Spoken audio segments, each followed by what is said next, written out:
All right, away we go. It is the Nightcap, brought to you by Galactic Fried Chicken, right here on BearcatJournal.com. As always, visit our good friends at Galactic Fried Chicken, www.galacticfriedchicken.com. Download the app for Android, iPhone, everything Galactic. Get down to Dayton, Kentucky. Tell them to pump it up, save yourself 15%, or go to the app.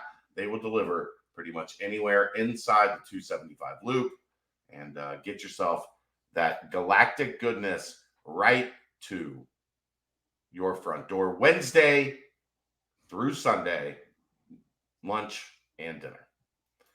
All right, I don't know where Aaron is. He's lost in space somewhere. So I had to call in. I had to go to the bullpen. You're a righty, right? Give me the righty. I am. Give me the righty out of the bullpen. Got Justin all off Williams. Speed junk. Justin Williams from The Athletic. He's doing a new Big 12 mailbag at The Athletic. Is that weekly? Like, what's the No. monthly? It won't be weekly, but it'll be it'll be numerous times a year. Okay, I got you. Big Bears 12 very now. Excited. Yeah, Bears very excited about it. The Big 12 mailbag. Now a new thing. Who are you doing that with? That's not just you, right? No, Sam Kahn, who he does all of our Texas schools, some of which are in the Big 12. Important. Yeah, some of which are briefly going to be in the Big 12. some of which are in the SEC. So some of which still aren't getting many guys drafted. So is what it is. So Justin's here, and we're going to talk about some UC stuff tonight, as it was a very busy couple days on the UC front. The big news being the commitment of Seamus Lukosius, who is a wing from Butler, committing to Cincinnati, one of the top wings in the transfer portal. Averaged about 11.5 points a game for Butler last year. Shot over 38% from three. A good passer. When you look at this haul from Wes Miller so far in the transfer portal, the key was find three top of the roster guys. Jamel Reynolds from Temple, CJ Frederick coming from Kentucky via Iowa, via Covington Catholic, and then now Seamus Lukosius coming from Butler. I think you have to say mission accomplished, don't you? Yeah, I mean, you kind of got to wait and see what that is. We saw this year how whether it's injury or just not meshing, Sure. like maybe it doesn't end up that way. But if you're just judging now based on paper, I agree. Like they hit the spots they had to get. I think maybe the most impressive thing is with Seamus. Not that he's a Landers replacement, but they weren't really looking super hard at wings once, before Landers declared. Right. And that totally changes, kind of your dynamic. And obviously they prepared for that. They knew that was a possibility. But maybe heading out of the season, you think, all right, well, if we get Landers back, we're looking here, maybe here. And you kind of got to change that up on the fly. And so to get a player of that caliber and three players filling spots of needs, it's tough to ask for too much more. I think the biggest thing, too, is you look at offensively, this team took a significant hit. You lost David DeJulius. You lost Landers Nolly. You also lost Jeremiah Davenport, which whatever anybody has to say about Jeremiah Davenport, there was also the reality that in every game, there was a possibility Jeremiah Davenport was going to score 16 points just because of his ability to get hot from three. And had to guard him. This team had lost pretty much all of their three-point shooting.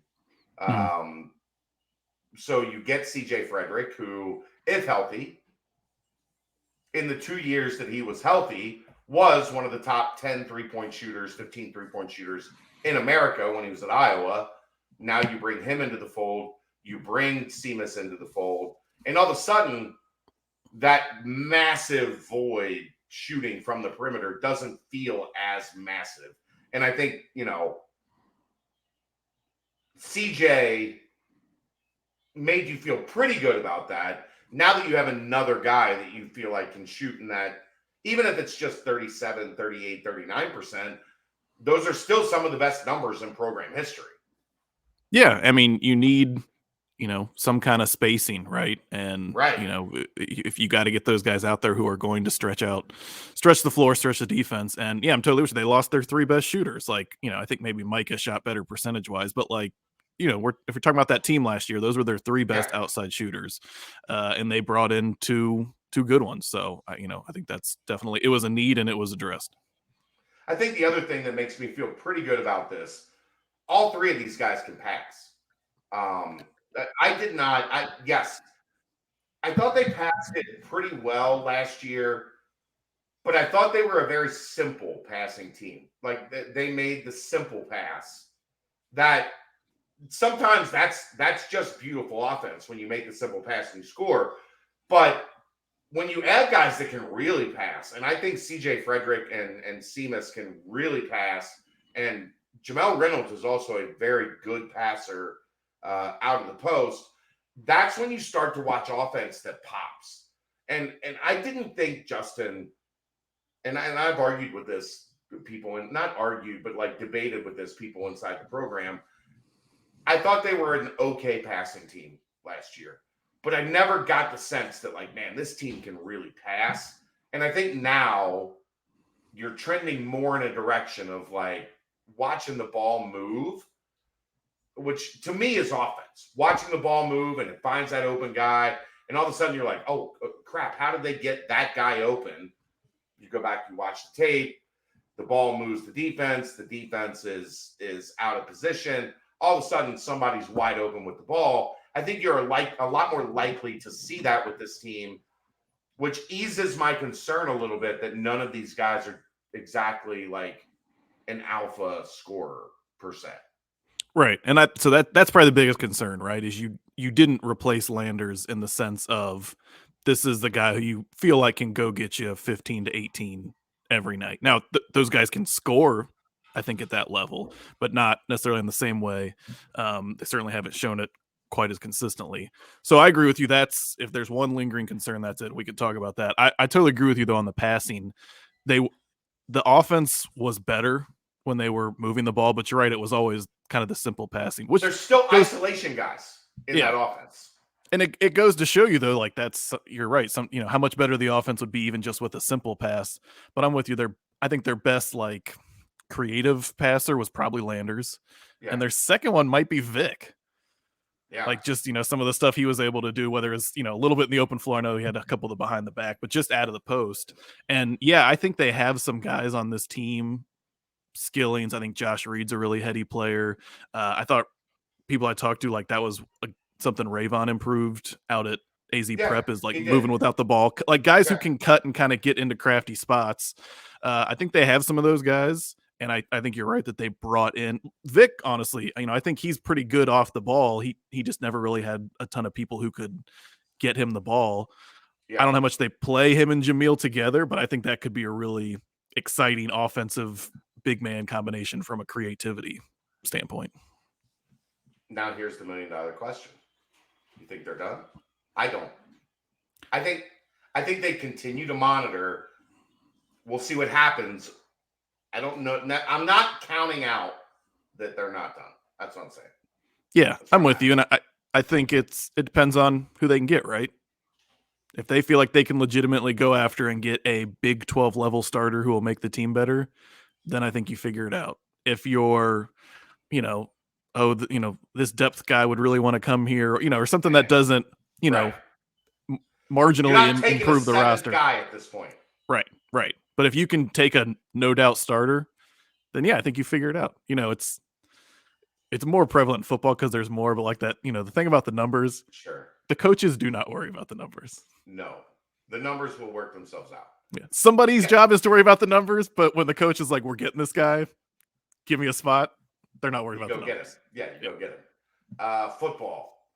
Surprised that Trey Tucker was the first Bearcat off the board. A little bit, from my perspective. We haven't had a show since that went down last night, and then you saw 2 more drafted today. But a little bit surprised Trey Tucker was first. When it was the Raiders, you just kind of go, yeah, okay. Yeah, no, it's it's not like Tyler Scott's a lurch, so No, I realized they want no. speed. So I saw somebody joke, did the Raiders realize they drafted the wrong Cincinnati receiver? They were like, shit. Yeah, they meant to take Tyler. No, it is funny because by all the projections, like Tyler was going to be first off the board, and Trey was probably going to be somewhere in the 4 to 6 range. But you always hear these players in the pre-draft stuff when you talk to them, they're like, all it takes is one team to fall in love with you, Yeah, and like that's right. And we saw last year, like when a lot of teams fall in love with you is when you're Alec Pierce and you go early second round because. yeah. But I didn't look back what the Raiders had draft pick wise, but they might have had a sense like we really like this kid. The next time we're up, we're not going to have a shot at him. And so I was surprised, but it's true. Like clearly the Raiders had something about Trey that they liked, and good for him. Obviously I think Josh and Tyler are great guys too. Two guys we really enjoyed covering. But happy for Trey that he got a nice top 100 pick, right? 100th. Yeah, top 100, like right there. He was right at 100. So that's Trey's phenomenal. Always been a stand-up guy. Always been a guy we could talk to at any point in time, and would give us great content. So super happy from him. Then Tyler goes to a pretty good spot as well, right? Yeah, Chicago. They need receivers. They're going to try and build they got around a good quarterback. I think Yep. Justin Fields. I think is solid.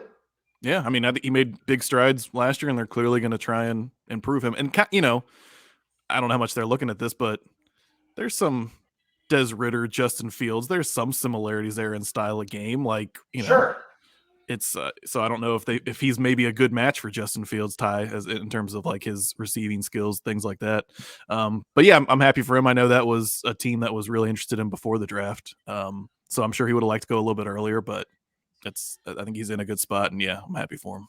And Justin Fields is a guy that can throw the deep ball, and Tyler Scott is a guy that not only has speed but has the route running ability to get by you. Like we saw that many, many, many times, whether it's before the catch or after the catch, he can take it to the house. So I think that complements Justin Fields really well. Phenomenal spot. And then Josh Wiley and Mike Vrabel. Like that, how is that not a TV show? That's probably perfect. I know a lot of people, myself included, I would have loved to seen the Bengals, take that mid round on Josh. But yeah, I'm guessing there were quite a few conversations. I would have just loved to have been a third silent caller on the Fick to Vrabel conversation about Josh Wiley. Those are 3 football dudes right there. Like there would have, in between dip spits into the Gatorade bottle, there would have been some great lingo going back and forth. I've hinted at this. I haven't told a lot of people. So shortly after Kelly passed, Josh's mom and I and his family, like we've gotten close over the years. So she's like, hey, so Kelly passed on Tuesday. It was the weekend after Kelly passed. And she's like, hey, I want to stop over. I've got something for you. And I was like, okay, that's fine. I gave her my address. She's like, we'll be over at like 11 o'clock. And it was the day Gavin Grover committed, which is the ultimate irony. So I was like, okay. So she called and she's like, hey, we're in the neighborhood. And they pull into my driveway. And then there's a car behind them. And it's Josh. And I'm like, what are you doing? Like, I knew your mom was stopping over to what are you doing here? He's like, hey, I wouldn't have missed it. Like, you've been there for me. I've known you since I was a junior in high school. Like, I appreciate you. Like, just kind of like one of those things. It's like, he didn't have to do that.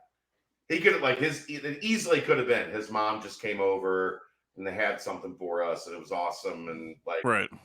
I have a great relationship with his mom as well. His mom and dad, they both were here, and Josh just kind of pulls up and, he's like, I'm like, what are you doing? He's like, I got to go golf. I got to get out of here. I'm going golfing. It was raining at the time. We were standing in my garage because it was raining. He's like, I got to get out of here and go golfing. But that's Josh Wiley. Like, he's just a great human. Yeah. And it was cool he was always a good kid, but it was cool to see him mature Like, Yeah. he was, goofy. Again, nice, great kid, but kind of goofy when he started, Yeah. came in as a freshman. And the way he really kind of grew up, Dez had a lot to do with that. Will Huber, some of those guys. It was cool to Sure. see. And him and Dez yelling freaking frack at us. But those guys were just fun. They were fun to cover. It's like they made the job interesting every day because they weren't boring. They weren't, you know what I mean? Like it was just, Right. and Tyler and Trey were, as they developed and got older, there was a lot of the same thing to them where we got to know Tyler and then we got to know Trey making fun of Tyler. Right. For like the waterfalls, the candles, and the neck pillows and the robes, like all of those guys, man, just really cool. Well, I bet I think they probably saw how Dez, not just with us, but the media in general, how Dez was and how Josh was with the guys who'd been around, and so those guys leave, and it felt like this past year, Tyler and Trey kind of stepped into some of those Dez, Kobe, Defoe roles. Right. Surprised Ivan Pace didn't go. I mean, I guess the thing for me, I'm surprised, but the NFL is so much about the tape, like not the tape, like the tape, the measurables, like, the measurables. This tape, your height, your weight, your like, and unfortunately for Ivan, that takes so many teams off the board because of his size. But I think in Minnesota, he's going to get a pretty good shot. It's not a great defense right now. Now that Zimmer's gone, like you've seen them drop down a couple levels. I think for at least Ivan, that's a chance that he's going to be able to go in there and try to make a mark at least. Yeah, I mean, my thing is his measurables can prevent him from getting drafted. They won't prevent him from playing. Like, sure, if you're a first round pick, you might have a longer leash in terms of a team cutting you or whatever. But like, if he goes in there and plays, they're gonna play him. It's not like, oh, he's an undrafted, free agent, so we're gonna sit him behind. Like, and that's because it was the same thing in college. Like, that's why he was camp. Go back to camp. We were talking, like there was no talk of Ivan being a starter on this defense. Well, and it's why it took him 3 years to get to Cincinnati. Like, right. If we want to keep it a buck, as the kids say, he could have been at Cincinnati earlier in his career. Like, keep it 100, like quad. Yeah. Okay. They knew who he was. He was a great high school player. They could have had him out of high school. They could have had him after a year or two at Miami. Probably they had Deshaun, but I mean, Mike Tressel, who I know is a fan favorite of those on the board, but he gave me a great quote when I was talking about Ivan earlier this year. Like, the reason a lot of schools passed on him, the same reason the NFL passed on him, is because guys like me are afraid to look stupid. If you take the guy with the bad measurables and he doesn't pan out, well, then you're an idiot. You look stupid, right? Yeah, as opposed to you take the guy who's an athletic freak but can't play football or whatever, doesn't develop. No one's gonna think you're an idiot for it. And so some NFL teams, they're afraid to feel like they wasted a draft pick if they pick the short guy who can't run, isn't fast enough, and he doesn't pan out. And so you wait and do it as an undrafted free agent. And even though there's probably some teams that really liked him in draftable spots. I just know the first 3 days of camp at Higher Ground, we were all like, really? Like, he was everywhere. Really? He's making every play? And he's like kind of quiet, silently talking shit to everybody, like in the process of doing it with a smile on his face. Like, well, and remember day one, day two, a second team, but it was even more outrageous because he was literally making every play of the second team, and then so then it's first team, and he made 80% of the plays on the first team. Exactly. He took like 100 tackles from his brother this year. But yeah, the rest of I thought the number was 4. I did think Ivan was going to get drafted. Lenny, Arquan, that's so tough. The margin is so thin when your grade is like 5 through 7. And both those guys they didn't have great combine pro day numbers. Like, right. Yeah. And every team's got a bunch of guys rounds 5 through 7. Yeah. There's not a lot of guys rounds 1 through 4, but everybody's got 5th through 7th rounds, like, you know, the top teams. So it's frustrating for them, I'm sure. Arquan, like, you know, Charles McClellan, Will Huber, those guys, all Lorenz Metz, Jeremy Cooper, all those guys, check our Twitter feeds, are getting opportunities as undrafted free agents. But I thought it would be 4, maybe 5. A little surprised that it was only 3, but not shocked. Is that fair? Yeah, I'm the same way. I guessed 4. I thought Ivan was going to get drafted for sure, and I thought it would have been those 4. So yeah, that I would say it was the biggest surprise, just that Ivan didn't go. But we'll see. It'd be nice if one of them could find a way to stick on a roster for sure. I'd be shocked if Ivan doesn't stick. I really would. Oh yeah, Like, I would think be. It's what he does. It's what he does. He takes the doubts and he turns them into, you know, people going, oh my God, this kid's better than I thought. And hey, worst case scenario, kickoffs, punt team, just right. Bobby Boucher him down the field. You'll Right. get something out of it. And it could be worse. You could be Central Florida. They didn't have anybody drafted. Again, we'll see you next time. That is the Nightcap, brought to you by Galactic Fried Chicken, right here on BearcatJournal.com.